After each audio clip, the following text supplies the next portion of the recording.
Darrell Issa, who is retiring at the end of this term. He's leaving District 49 in Southern California, but he's our guest now out of D.C. And, sir, how you doing? Good morning to you. How's it feel? Fine, Bill. I mean, Happy Election Day. Thank you. And to you as well. You're one of 41 Republicans who will leave their seats. First of all, on a personal level, what do you think about today?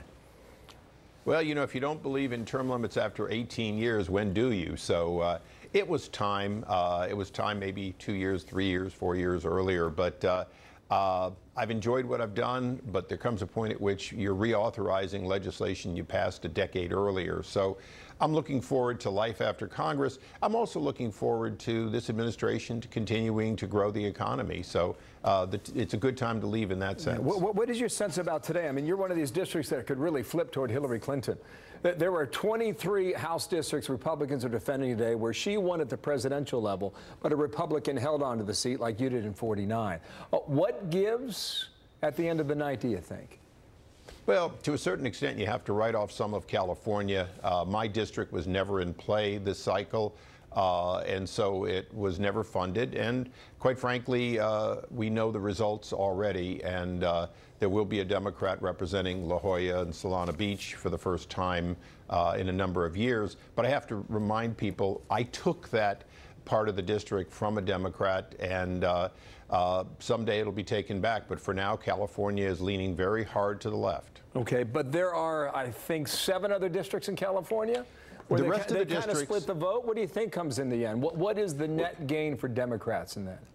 I think the net gain is 1. There's only been 1 seat that wasn't defended. All the other seats have been vigorously defended. We've been outspent 2 or 3 to 1 in a number of these seats, Dana Rohrabacher's, Mimi Walters, and so on. But there's been enough money to get the message out that the growth in job and the economy has to do with policies not from California, but from Washington that are really making a difference in our economy. And the proof is in everyone's paycheck. Here's the president. There will be changes. That's basically what he's saying on the tarmac yesterday. Watch here and listen.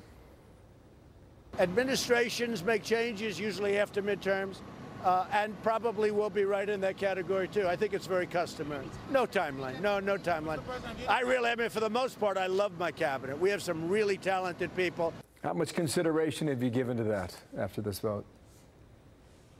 Well, I think that there's no question that the Senate has not been willing to fill enough positions for the president.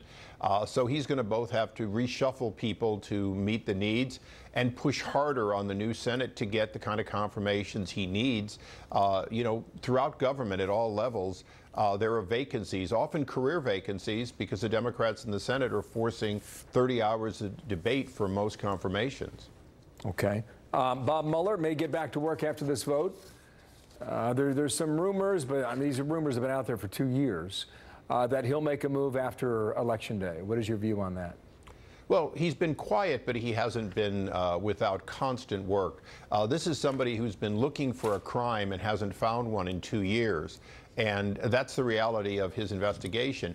Not one person has been charged connected to the administration with a violation, any collusion with the Russians related to this campaign, but he's still looking for it, and I suspect he'll continue. What I'm hoping is that he starts realizing that since the fake dossier paid for by Hillary Clinton and the DNC is what started his investigation, he ought to at some point get the authority, if he doesn't have it, to really go after that kind of misconduct that led to millions, tens of millions of dollars of investigations of something that didn't happen.